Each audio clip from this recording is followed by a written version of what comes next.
정말로 무더운 날씨가 찾아왔습니다.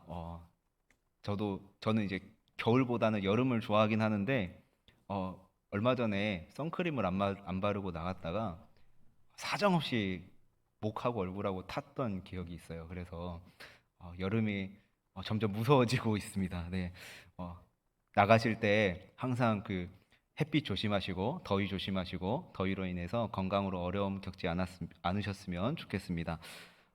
밖에 나가면 그러다 보니까 그늘을 찾게 됩니다. 시원한 에어컨이 틀어져 있는 마트에 들어가게 되고, 또 길 가다가 더우면 뭐 은행이 있으면 뭐 내가 은행에 볼 일은 없지만 잠깐 들어갔다가 시원한 바람을 쐬고 나오기도 하고, 또는 시원한 음료수 그리고 시원한 음식을 찾는 그런 사람들의 모습을 주변에서 너무나 많이 볼 수 있습니다. 여름하면 대표적으로 생각나는 음식이 하나 있습니다. 무엇일까요? 할렐루야. 아멘. 예, 수박 좋지요. 예. 또 다른 것도 있습니다. 수박만 있는 건 아니잖아요. 예.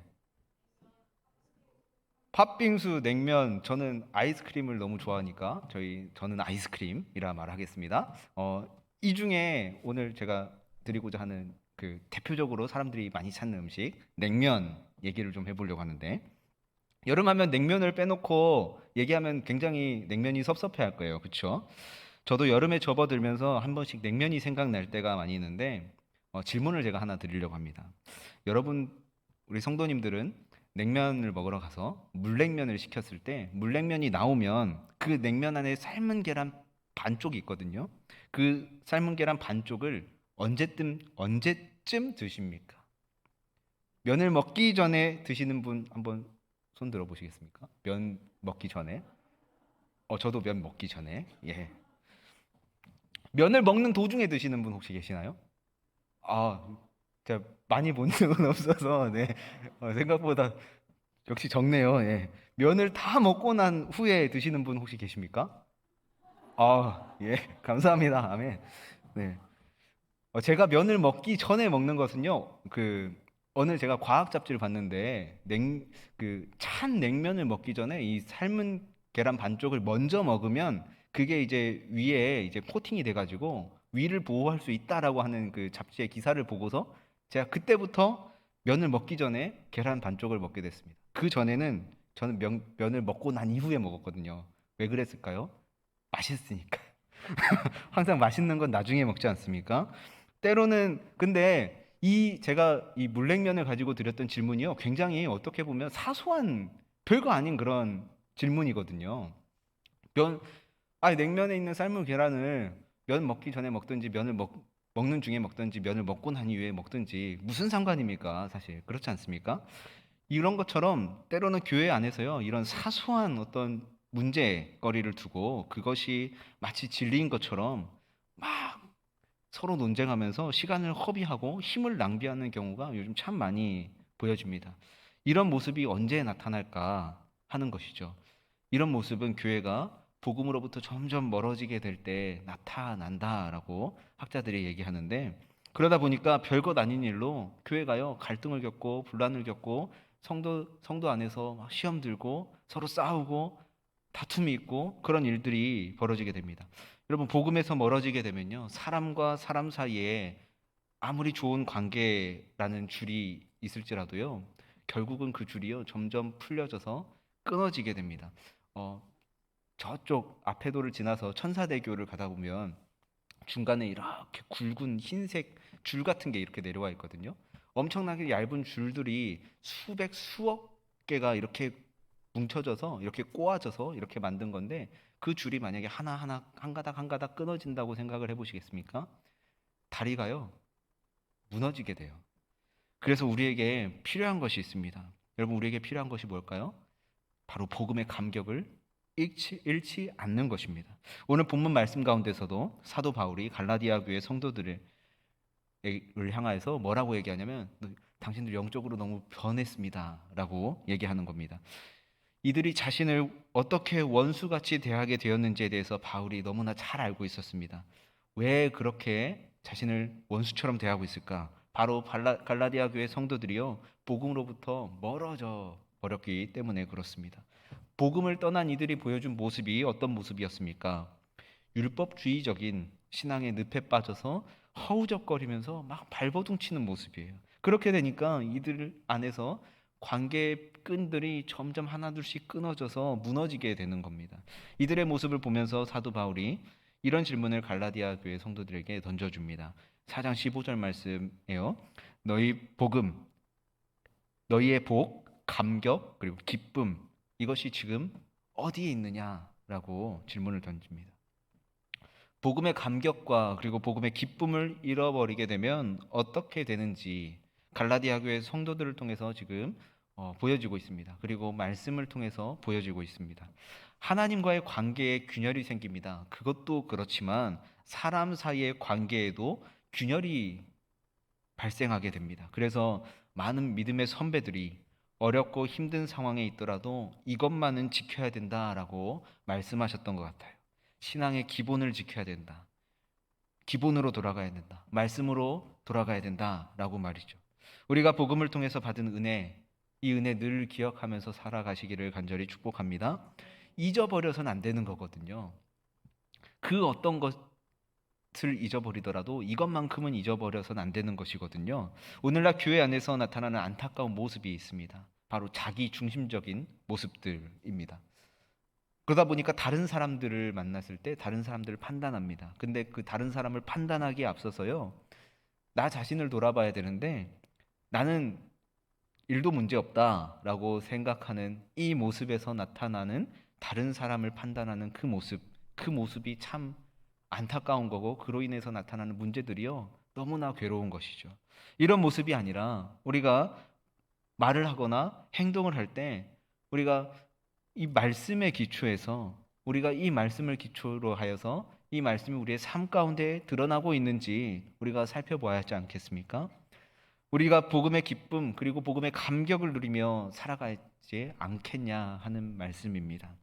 갈라디아서 4장 12절부터 13절까지 말씀을 함께 합독하겠습니다. 함께 읽겠습니다. 형제들아, 내가 너희와 같이 되었은즉 너희도 나와 같이 되기를 구하노라. 너희가 내게 해롭게 하지 아니하였느니라. 내가 처음에 육체의 약함으로 말미암아 너희에게 복음을 전한 것을 너희가 아는 바라. 아멘. 사도 바울이 거짓 복음에 빠져서 자신과의 관계가 불편해져 버린 갈라디아 교회 성도들에게 권면합니다. 갈라디아 교회 성도님들, 여러분들이 이전에 가졌던 순수하고 그 아름다운 하나님과의 관계를 다시 한번 돌아보십시오라고 말이죠. 갈라디아 교회 성도들을 사도 바울이 처음 만났을 때 사도 바울은 유대인처럼 다가가지 않았습니다. 물론 그때 갈라디아 교회 성도들이 예수님을 믿기 전이었습니다. 사도 바울은 이 갈라디아 교회 사람들에게 다가갈 때에 어떻게든 이들과 조금이라도 더 가까이 지내려고, 조금 더 가까워지려고 무진장 애를 썼습니다. 그리고 그들의 문화 가운데서 그들처럼 살아가려고 애썼습니다. 무슨 말이냐면 갈라디아 교회 사람들의 입장과 형편 그리고 문화적인 것들, 그런 것들 다 고려하고 이해하려고 했다라고 하는 겁니다. 그리고 그들 한 사람 한 사람 다가갈 때요, 그 사람을 너무나 소중하게 대하고 생각했다라고 하는 겁니다. 그런 사도 바울이 지금 갈라디아 교회 성도들에게 전하는 말입니다. 12절 말씀에 너희도 나와 같이 되기를 구하노라. 거짓된 가르침을 퍼뜨리는 사람들처럼 되지 마십시오, 여러분. 갈라디아 교회 성도님들, 그 사람들처럼 되지 마십시오. 진짜 복음의 진리를 따라 행하는 바울처럼 되십시오. 그리스도 예수 안에서 나처럼 진짜 자유를 누리십시오 라고 말하면서요, 자신과 갈라디아 교회 성도들의 관계를 맺어주신 분, 그분이 누구냐? 바로 하나님이다 라고 하는 사실을 강조하고 있습니다. 사도 바울은 자신이 갈라디아 지방을 방문한 이유에 대해서요, 전하고 있는데 뭐 때문이냐면 자신의 육체의 약함 때문이라 말합니다. 갈라디아 지역의 기후는 지리적인 특성상 건조하고 선선한 날씨를 가지고 있습니다. 사도 바울은 그런 갈라디아 지역으로 지금 자신의 육신의 그 아픔으로 인해서 약함 때문에 요양차 찾았을 것이다 라고 성서의 학자들은 얘기하는데, 그러던 중에 사도 바울이 갈라디아 교회 사람들에게 복음을 전하게 된 것이죠. 사도 바울이 전하는 복음을 들은 사람들은 누구를 믿기 시작하냐면 예수님을 믿기 시작합니다. 그리고 그 예수님을 믿는 사람들이 점점 한 사람 한 사람 한 사람 모여서 그들이 중심이 되고 갈라디아 지역에 교회가 세워지는 놀라운 일이 일어나게 됩니다. 사도 바울이 이곳에 교회를 세우기 위해서 온 것이 아니었습니다. 2차 전도 여행을 하던 중에 갑작스럽게 건강에 적신호가 온 거예요. 그렇게 건강의 적신호를 받고 갈라디아 지역에 이렇게 찾아와서 어떻게 하다 보니까 복음을 전하게 되었고, 그 복음을 전하는 중에 예수님을 믿는 사람들이 점점점 생겨나면서 그 사람들 중심으로 교회가 세워지는 어떤 발판이 되게 된 것입니다. 사도 바울이 갈라디아 지역의 갈라디아 교회와의 관계가 특별하다 말하는 이유가 바로 여기에 있습니다. 갈라디아 교회와 사도 바울의 관계는 하나님의 특별한 계획 안에 있었다라고 하는 것을요, 사도 바울이 확신하는 것이죠. 국제올림픽위원회, 줄여서 IOC라고 하는 곳, 이 기관의 어떤 발표에 따르면요, 올림픽에 참가하는 선수 중에 10%가 어떤 일을 겪는지 혹시 아십니까? 크고 작은 부상을 입는다고 발표를 했습니다. 왜 그런가 봤더니 이 선수들이 올림픽에 출전하는 것 자체가 물론 이제 자기 어떤 인생에 있어서 굉장히 큰 일이기도 하지만 자기가 속한 나라를 위해서 자기가 그 출전하는 그 종목 안에서 모든 힘을 다 쏟아부어 경기에 집중하니까 그렇게 크고 작은 부상들이 생긴다 합니다. 만약에 대충 경기에 참여하는 선수들로만 구성되어 있다면 올림픽이 어땠을까요? 부상 입는 선수가 그렇게 나올 수가 없을 겁니다. 여러분, 신앙의 경주도 마찬가지입니다. 신앙생활을 하는데 나 자신의 모든 것을 올인하는 사람에게 찾아오는 고난, 그것은 결코 우연이 아니라고 하는 것이죠. 그 고난이 견디기 힘들고 정말 너무 막 주저앉고 싶고 막 포기하고 싶은 그런 때가 너무나 많이 찾아올 수 있습니다. 그런데 결국 그 고난은 나에게 주어지는 영광의 선물, 영광의 면류관이 된다라고 하는 것을요, 우리가 기억해야 하겠습니다. 사도 바울의 육신에 찾아온 그 아픔, 고난, 이 고난을 통해서 누가 일하시냐면 하나님께서 일하셨습니다. 그 하나님께서 우리에게 찾아온 고통, 그리고 아픔, 슬픔, 약함을 통해서요, 일하신다는 겁니다. 그리고 그런 나를 통해서 하나님께서 하나님의 영광을 드러내기를 우리를 통해서 원하시는 것이죠. 이와 같은 사실을 우리는 예수 그리스도의 십자가를 바라보며 십자가를 통해서 확신하게 됩니다. 주님의 십자가를 한번 떠올려 보시겠습니까? 사실 그 십자가를 떠올리면서 그 십자가의 어떤 그 상황들을 이렇게 그림을 그려볼 때에 그 십자가의 현장은 사실 얼마나 끔찍한 현장입니까? 얼마나 비참한 현장입니까? 얼마나 참혹한 현장입니까?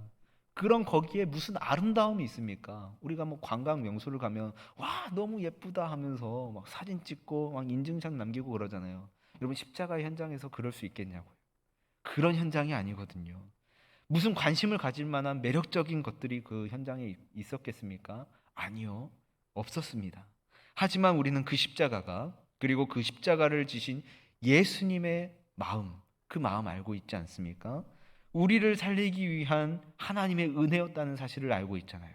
우리를 살리기 위한 하나님의 사랑이었다는 것을 알고 있지 않습니까? 믿음은 인간이 정한 규칙을 지켜나가는 것이 믿음이 아닙니다. 세상이 만들어 놓은 어떤 틀을 따라 살아가는 것이 믿음이 아닙니다. 기독교에서 말하는 믿음은 예수 그리스도를 따르는 것입니다. 예수 그리스도를 따르는 사람들에게 고난이라고 하는 것은요, 우연적인 것이 아니라 필연적인 겁니다.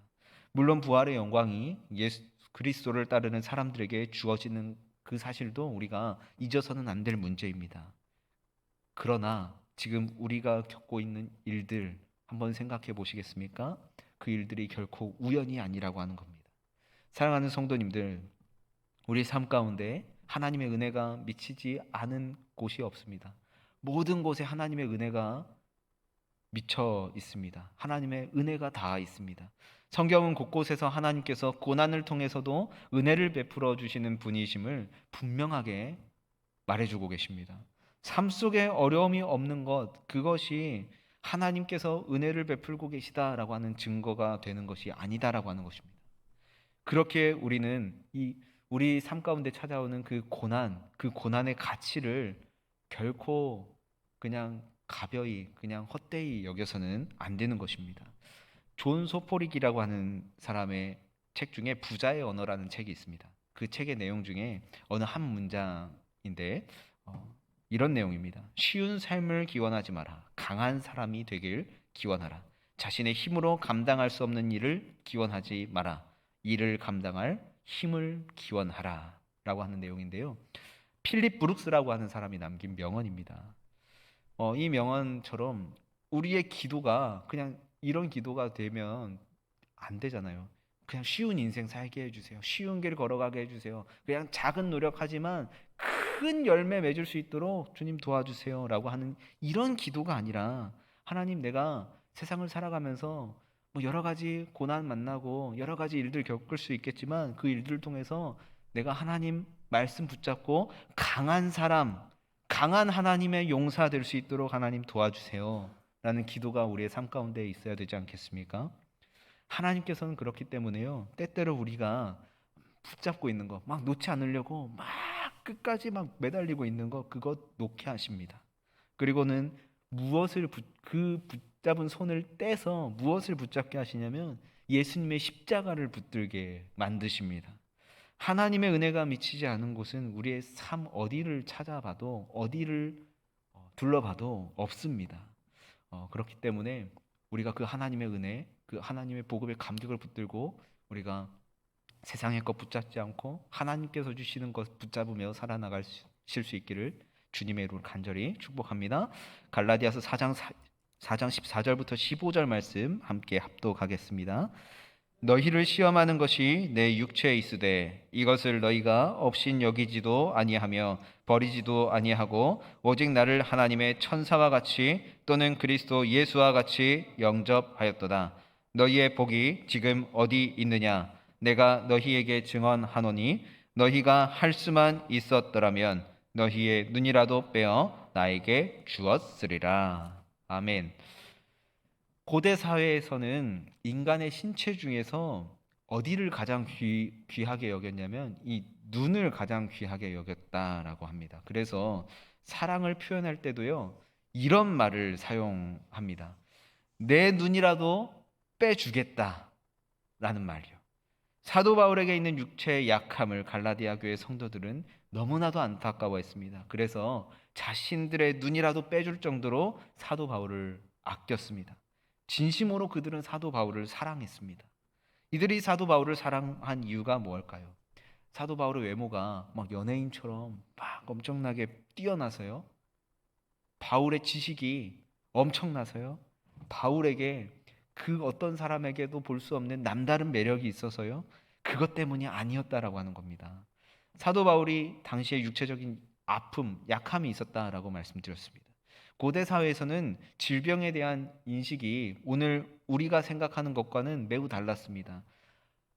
이, 이 사람이 아무리 언변이 뛰어나도 아무리 지식이 정말 풍부하게 많아도 회중들이 그 사람을 불편해하면 그 사람이 전하는 메시지를 외면했다는 겁니다.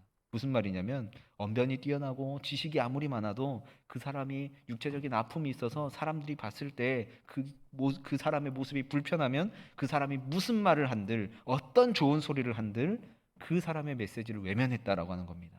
이게 그 당시 고대 사회의 모습입니다.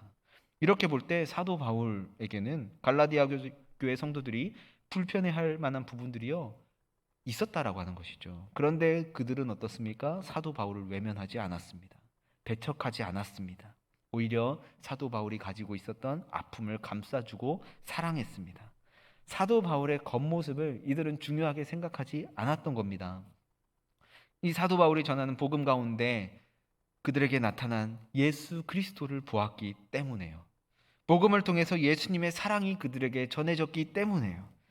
그렇기 때문에 이들은 사도 바울을 아껴주고 그 아픔마저도 보듬을 수 있었던 겁니다.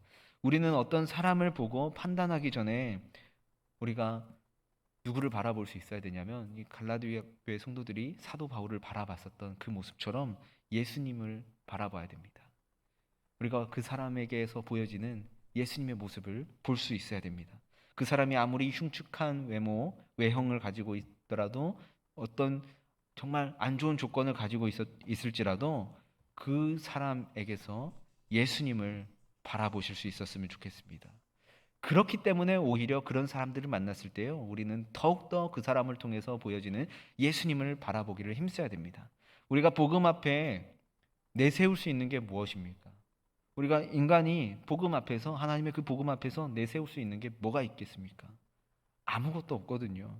여러분, 예수님의 십자가를 바라볼 때에 한 영혼의 소중함을 우리가 깨달아 가실 수 있기를 간절히 소망합니다. 우리가 사람을 외모로 보고 판단해서는 안 되는 것이죠. 우리가 아무리 이 시대가 외모 지상주의로 인해서 병들어가고 있을지라도 우리는 그런 사회에 물들어서는 안 되는 것이죠. 그런 시대에 우리에게 필요한 것은 뭐냐면, 한 사람의 영혼을 사랑하는 그 마음, 하나님께서 주시는 그 마음을 회복하는 겁니다. 그것은 복음을 통해서, 그리고 우리에게 다가오시는 예수님을 바라볼 때에 가능한 것입니다. 복음의 능력은요, 우리의 생각을 뛰어넘는 놀라운 능력이 있습니다. 아멘이십니까? 복음이 전해지는 곳에 하나님께서 일하시기 때문에 그렇습니다. 복음이 전해지는 곳에서 예수님을 믿는 사람들이 나타나기 때문에 그렇습니다. 그리고 그곳에 교회가 세워지기 때문에 그렇습니다. 여러분, 찬송가 438장에 보면 438장 내 영혼이 은총 입어라고 하는 이 찬송 중에 3절 가사에 이런 가사가 기록되어 있죠. 높은 산이 거친들이 초막이나 궁궐이나 내 주 예수 모신 곳이 그 어디나 하늘나라. 이 시간 함께 찬송가 438장 3절을 함께 찬양하면서 이 가사를 생각하며 우리가 예수님을 믿는 곳에 하나님 나라가 임하심을 우리가 믿음으로 한번 고백해 봤으면 좋겠습니다. 함께 찬양하겠습니다.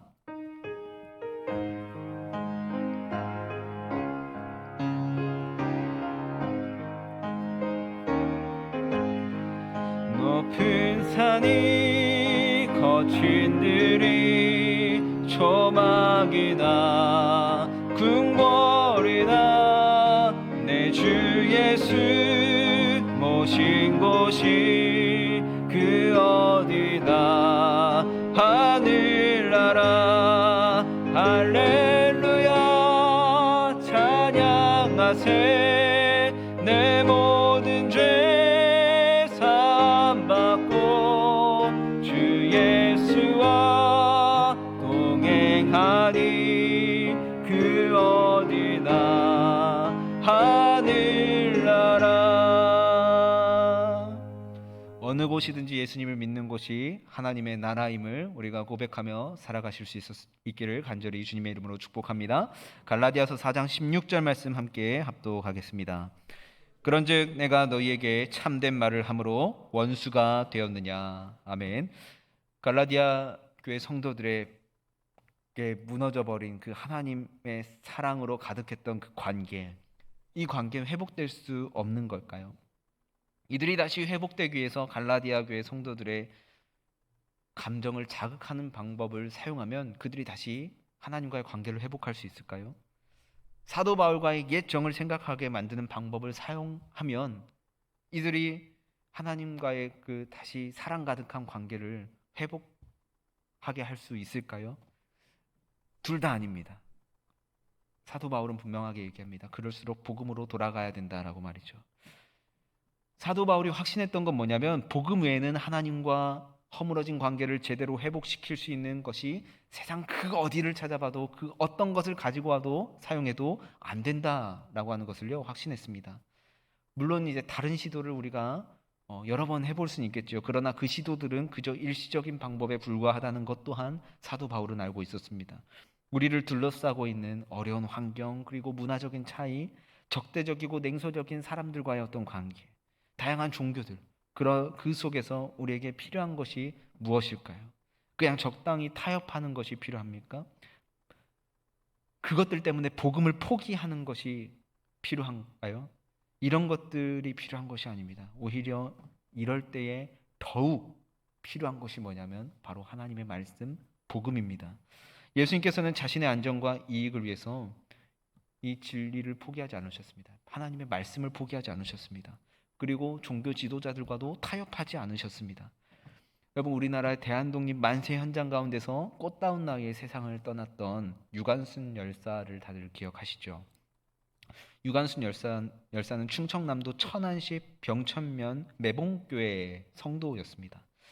그리고 이 유관순 열사는 3.1 독립 만세에 어떻게 보면 상징적인 인물이기도 합니다. 이 유관순 열사가 18세 어린 나이에 옥중에서 죽어가면서 이런 유언을 남겼습니다. 내 손톱이 빠져나가고 내 귀와 코가 잘리고 내 손과 다리가 부러져도 그 고통은 이길 수 있사오나 나라를 잃어버린 그 고통만은 견딜 수가 없습니다. 나라에 바칠 목숨이 오직 하나밖에 없는 것만이 이 소녀의 유일한 슬픔입니다. 라는 글입니다. 이 글을 보면서요, 나라면 어땠을까? 나라면 복음을 전하면서 목숨을 바칠 만한 저런 용기가 나한테 있을까?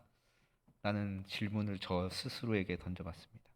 근데 갈라디아 교회의 성도들을 향한 사도 바울의 마음과 사랑이 이러했다라고 하는 것입니다.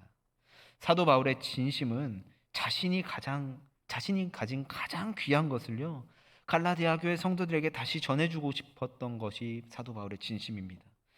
그 가장 귀한 것, 그것이 무엇일까요? 바로 사도 바울이 갈라디아 교회 성도들을 만나면서 처음 전해줬던 그 복음입니다. 사도 바울은 갈라디아 교회를 너무나 사랑했고요, 동시에 하나님의 말씀 또한 너무나 사랑했습니다. 그랬기에 사도 바울이 정말 간절하게 소망했던 것이 있습니다.